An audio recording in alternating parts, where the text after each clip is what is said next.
ఉన్న బంగారాన్ని విడిపించి ఆ రోజు ఆన్లైన్ రేటుకే మేము కొంటాం. Sharma gold company.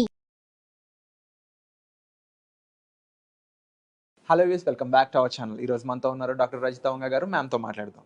Hi ma'am. Hello ma'am, లైఫ్లో మనకి కావాలి, ఇది నా నెంబర్ 1 గోలు అనుకున్న దాని మీదే మనకి ఫోకస్ తక్కువ ఉంటూ ఉంటుంది. మోస్ట్ ఆఫ్ ది ఫెయిల్యూర్ పర్సన్స్కి, ఫెయిల్ అయ్యే చాలామందికి ఏదైతే వాళ్ళకి అవసరమో దాని మీదే వాళ్ళు తక్కువ ఆలోచిస్తుంటారో, అనవసరమైన విషయాలను ఎక్కువ ఫోకస్ చేస్తూ ఉంటారు. ఫర్ ఎగ్జాంపుల్, లైఫ్లో ప్రైమ్ గోల్ అని ఒకటి ఉంటుంది. ఈ గోల్ కొడితే నా లైఫ్ సెట్ అయిపోద్ది అనుకునే వాళ్ళు దాని మీద కంటే కూడా వేరే అదర్ విషయాల మీద ఎక్కువ ఫోకస్ చేస్తుంటారు. ఎవరైతే కావాలి నాకు దీంతో సెట్ అవుద్ది అనుకునే వాళ్ళు ఫోకస్ చేస్తారో అందులో ఎవరైతే విన్ అవుతారో వాళ్ళు చాలా తక్కువ మంది ఉంటారు. ఇలా జరగడానికి కారణం ఏంటంటారు? అంటే వాళ్ళకి ఫస్ట్ ఫోకసింగ్ అంటే జస్ట్ మీ గోల్ పైన ఫోకస్ చేయడం ఇంపార్టెంటే. అండ్ అందరూ ఫోకస్ చేయిస్తారు, చేయాలనుకుంటారు. కానీ వాళ్ళకి అడ్డుగోడలు ఏంటంటే మధ్య మధ్యలో వాళ్ళకి అనవసరమైన వర్క్ రెస్పాన్సిబిలిటీస్ ఉంటాయి కదా, అలాంటి వాటిని యాక్సెప్ట్ చేస్తూ ఉంటాము.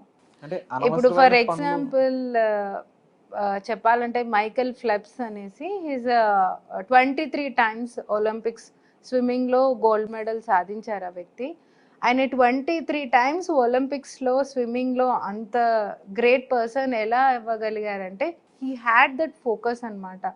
అంటే ఆయనకి చెప్పాలంటే ఒక చిన్నప్పుడు ఒక సిండ్రోమ్ కూడా ఉంది, ఒక డిజీజ్ ఉంది. It is a kind of autism, అంటే attention deficit hyperactivity syndrome అని, అంటే ADHD అంటాము. సో ఈ సిండ్రోమ్ ఉన్నా కానీ, అంటే ఆయనకు అటెన్షన్ లేకపోయినా కానీ ఆయన స్విమ్మింగ్లో అన్నిసార్లు ఎందుకు గెలిచారంటే ఆయన వేరే విషయాలకి నో చెప్పాడు. ఏది అవసరమో అది మాత్రమే కాన్సన్ట్రేట్ చేశారు. ఇప్పుడు మీరు అన్నారు కదా, రోజులో చాలా విషయాలు మనం గోల్ ఓరియంటెడ్గా చేయము. ఎందుకంటే చాలామంది మనని డివియేట్ చేయడానికి ట్రై చేస్తూ ఉంటారు. అందుకే మీరు ఎలాంటి వాళ్ళని చూస్ చేసుకోవాలంటే మీరు వాళ్ళని చూసి ఇన్స్పైర్ అయ్యేటట్టు మీ గోల్కి వాళ్ళు కూడా అదే గోల్కి ట్రై చేసే వాళ్ళు అయి ఉంటే, అంటే ఫర్ ఎగ్జాంపుల్ చెప్తున్నాను, సన్నగా అవ్వాలి అనుకుంటే సన్నపడే వాళ్ళతోనే, డబ్బులు ఎర్న్ చేయాలనుకునే వాళ్ళు డబ్బులు ఎర్న్ చేసే లాంటి వాళ్ళ మైండ్ సెట్తోనే ఫ్రెండ్షిప్ చేయాలంటాను. అంటే అలాంటి వాళ్ళతో మీరు సరౌండ్ అయి ఉంటే మీ గోల్ వైపు ఈజీగా మూవ్ అవుతారు. అదే కాకుండా వేరే వాళ్ళు ఉంటారు కదా, ఫర్ ఎగ్జాంపుల్ ఇప్పుడు మీరు చదవాలనుకున్నారు అనుకోండి, ఒక టాపిక్ తీసుకొని వెంటనే ఒక ఫ్రెండ్ వచ్చి లేదు చాలే చదివింది బయటకు వెళ్దాము అనుకుంటారు. అంటే మీ గోల్ ఎంత ఇంపార్టెంట్, మీకు అది ఫినిష్ చేయడం ఎంత ఇంపార్టెంట్, అది మీరు డిసైడ్ చేసుకోవాలి. సో గోల్ ఓరియంటెడ్గా ఉన్నవాళ్ళు అంటే లేజర్ ఫోకస్డ్గా అవసరం. అంటే మన ఫోకసింగ్ ఎంత అంటే అనవసరం వాటికి నో చెప్పడం కూడా నేర్చుకోవాలి. వాళ్ళు బాధపడతారులే, వాళ్ళ గురించి చేద్దాము అని సాక్రిఫైస్ చేసే వాళ్ళకి లైఫ్ ఉండదు. అండ్ ఒకే విషయం మీద ఫోకస్ చేయడం వల్ల కలిగే లాభాలు ఏముంటాయి అంటారు? చాలా ఉన్నాయి. అంటే మీ లైఫ్లో అసలు ఫస్ట్ మీకు ఏం కావాలి, మీ బిగ్ పిక్చర్ ఏంటి అనేది మీరు డిసైడ్ చేసుకున్న తర్వాత, అసలు మీరు లైఫ్లో ఏం అవ్వాలనుకుంటున్నారు అన్న తర్వాత ఆ గోల్ వైపు మీరు డైలీ ఎంతో కొంత వర్కౌట్ చేస్తూ ఉంటారు అండ్ డైలీ చేస్తూ ఉంటారు. డెఫినెట్గా మీకు గోల్ అనేది మీ ఇష్టం ఉంటుంది, ఆ గోల్ రీచ్ అవ్వాలని కూడా చాలా ఇంట్రెస్ట్ ఉంటుంది, కాబట్టి ఆ వర్క్ చేయడం కూడా మీరు ఇష్టపడతారు. కానీ గోల్ని డీవియేట్ చేయడానికి చాలామంది డిస్టర్బెన్సెస్ ఉంటాయి, వాటికి నో చెప్పడం నేర్చుకోవాలి. అంటే చాలామంది మనుషుల దగ్గర ప్లీజింగ్గా ఉండడానికి ట్రై చేస్తారు. ఐ జస్ట్ సా దిస్, మీరు మాట్లాడుతుంటే నాకు థాట్ వచ్చింది. ప్రియాంక చోప్రా గారు ఇంటర్వ్యూ ఇచ్చేటప్పుడు ఆవిడ సెంటెన్స్ అన్నారు, good girls don't make history, bold girls make history. అంటే ఏంటి, మీరు ఎంతవరకు బయట వాళ్ళని సంతోష పెట్టడానికి మీరు వాళ్ళ గురించి మీ గోల్ని వదిలేసి వాళ్ళతో వెళ్తారో, you can't make it history, you will be just a pleasing person. అంటే ఎదుటి వాళ్ళని సంతోష పెట్టడానికి ఆ రూల్స్ ఫాలో అవుతూనే ఉంటారనమాట. బోల్డ్ గర్ల్స్ మేక్ హిస్టరీ అంటే ఏంటి, మనం ఏదైనా సాధించాలి అని చెప్పేసి మన గోల్ గురించి మనం కష్టపడుతూ, ఎదుటి వాళ్ళకి డెఫినెట్గా మనం నచ్చం. మీరు మీ గోల్ గురించి కష్టపడుతున్నారు అనుకోండి, మీరు గోల్ వైపు వెళ్తున్నారు అనుకోండి, చాలామంది ఫ్రెండ్స్ వెళ్ళిపోతారు మీ లైఫ్ నుంచి. అలాంటి వాటిని మీరు ఇట్స్ జస్ట్ లైక్ మీరు మిసైల్ రాకెట్ పైకి వెళ్ళేటప్పుడు ఫ్యూయల్ ట్యాంక్స్ ఉంటాయి రాకెట్కి.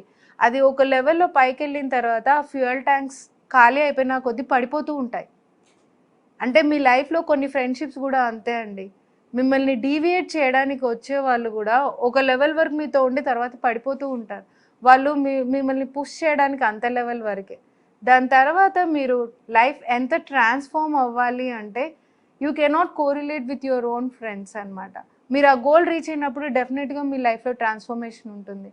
సో మీరు ఆ లెవెల్ ఫ్రెండ్స్ తోటి సెట్ అవుతారు. అంటే పక్క వారి కోసం మన లైఫ్ని పాడు చేసుకోకూడదు అని డెఫినెట్గా చేసుకోకూడదు. మీరు మీ గోల్నే ఆలోచించుకోవాలి.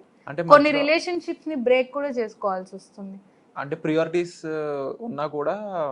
దీనికి నాకు ఒక కథ గుర్తొచ్చింది, ఒక బ్యూటిఫుల్ స్టోరీ. మీరు మహాత్రియా వినే ఉంటారు. He's a spiritual teacher. ఆయన చెప్పిన స్టోరీ ఇది నాకు చాలా మనసుకి దగ్గర story and I everyday correlate with it. It is a story on dragon fly అనమాట. అంటే మన చిన్న వాటర్ ఒక పాండ్లో కింద పురుగులు ఉండేవన్నమాట, ఇన్సెక్ట్స్. అవి రోజు ఒకటి మెల్లిగా మన లోటస్ లీఫ్ ఉంటుంది, లోటస్ ఫ్లవర్ ఉంటుంది కదా, దాని స్టాక్ వెంట పైకి వెళ్ళేవంట. వెళ్ళినవన్నీ పైనకి పోయిన తర్వాత మాయమైపోయేటి అంట. అయితే కింద ఉన్న పురుగులు అనుకునేవంట పైకి డైలీ ఒక్కొక్కటిగా వెళ్తుంది, కానీ పైన ఏం జరుగుతుందో తెలియదు అని. అప్పుడు ఆ కింద ఉన్న పురుగులన్నీ ప్రామిస్ చేసుకున్నాయంట, ఎవరైతే నెక్స్ట్ టైం పైకి వెళ్తారో వాళ్ళు ఏం జరిగిందో, వాళ్ళ లైఫ్లో ఏం జరుగుతుందో మళ్ళీ మాకు వచ్చి చెప్పాలనుకుంటుందంట. అలా ప్రామిస్ చేసుకున్న తర్వాత ఒక పురుగు తామర ఆ స్టాక్ వెంట పైకి వెళ్తుంది. పైకి వెళ్ళిన తర్వాత సన్ రేస్ దాని మీద పడిన తర్వాత ఆ పురుగు కాస్త ఇన్సెక్ట్ కాస్త మెటమార్ఫోసిస్ ద్వారా మెల్లిగా వింగ్స్ రావడం స్టార్ట్ అవుతాయి. ఆ వింగ్స్ వచ్చిన తర్వాత ఆ పురుగు ఒక బ్యూటిఫుల్ బటర్ఫ్లైగా మారిపోతుంది.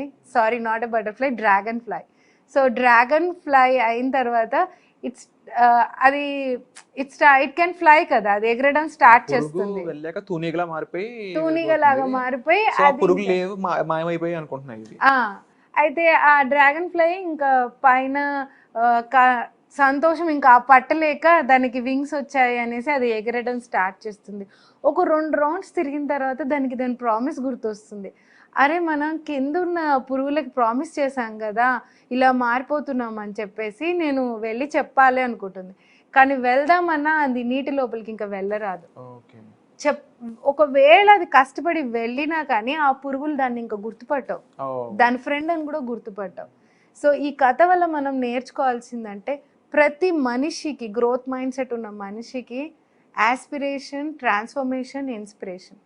యాస్పిరేషన్ అంటే లైఫ్లో ఏదో చెయ్యాలి అన్న గట్టి కోరిక ఉండాలి, దాన్నే యాస్పైరింగ్ యువర్ గోల్ అంటారు. ట్రాన్స్ఫర్మేషన్ అంటే మీలో ఎంత మార్పు రావాలి అంటే మీ పాత లైఫ్ చూస్తే అది మీరు అసలు కోరిలేటే చేసుకోలేరు. మీ పాత ఫ్రెండ్స్ కూడా అక్కడితో కట్ అయిపోతారు. అదే ట్రాన్స్ఫర్మేషన్. అండ్ వాళ్ళు ఏం చేయగలుగుతారు, ఎలాగూ వాళ్ళు లోపలికి వెళ్ళలేరు, కానీ మిగతా పురుగులు కూడా వాటిలాగా మారడానికి మనం వాటిని ఇన్స్పైర్ చేయాలి. అంటే ఆ పురుగులు ఉన్న పాండ్ పైన అవి ఫ్లై చేస్తూ ఆ కింద ఉన్న పురుగుల్ని ఇన్స్పైర్ చేస్తాయన్నమాట. నెక్స్ట్ మీరు కూడా రండి, మీరు కూడా ఇలా చక్కటి తూనిగలాగా మారండి అనేసి. సో ఎవ్రీ పర్సన్, ప్రతి హ్యూమన్ లైఫ్లో ఈ 3 stages important. You should have an aspiration towards your goal. గట్టిగా ఫోకస్ చేసి ఉండాలి, అది మనీ గోల్, హెల్త్ గోల్, ఏదైనా. నెక్స్ట్ థింగ్ వచ్చి ట్రాన్స్ఫర్మేషన్. ఎంతగా మీరు లైఫ్ మార్చుకోవాలంటే మీ పాత లైఫ్ 1 year బ్యాక్ అదే ఆలోచనలు, అదే ప్రాబ్లమ్స్ గురించి ఆలోచిస్తున్నారు, ఇప్పుడు కూడా మీరు అదే ఆలోచిస్తున్నారంటే మీ లైఫ్లో చేంజ్ లేదని అర్థం, మీరు గ్రో అవ్వలేదని అర్థం. That is the time to change అంటారు. అంటే it is the person is not changing అనేది ఇంపార్టెంట్. లైఫ్లో ట్రాన్స్ఫర్మేషన్, నెక్స్ట్ లెవెల్ వెళ్ళడం ఇంపార్టెంట్. ఎప్పుడు ఒకటే లైఫ్లో ఉన్నారు, ఒకటే ఆలోచనలతో ఉన్నారంటే వాళ్ళకి ట్రాన్స్ఫర్మేషన్ లేదని అర్థం. లాస్ట్కి దే షుడ్ ఇన్స్పైర్ అదర్స్. వేరే వాళ్ళకి ఇన్స్పిరేషన్గా మనం నిల్చోవాలి. మీరు చెప్పిన మైకేల్ ఫెల్ప్స్ లా కానీ, లేకపోతే మనకున్న వీక్నెస్ని పక్కన పెట్టి మనం ఎదుగుతూ పక్క వాళ్ళని ఇన్స్పైర్ చేయాలి అనేది గ్రేట్ కాన్సెప్ట్ మ్యామ్. తప్పకుండా మీ క్లాసెస్ అనేవి ఈ ఆడియన్స్కి ఆ విధంగా ఉపయోగపడాలని కూడా నేను మనస్ఫూర్తిగా కోరుకుంటున్నాను. ఆ క్లాస్కి అటెండ్ అవ్వాలంటే మీరు డిస్ప్లే అవుతున్న నెంబర్స్ కాల్ చేసి అటెండ్ అవ్వచ్చు. Thank you so much. Thank you.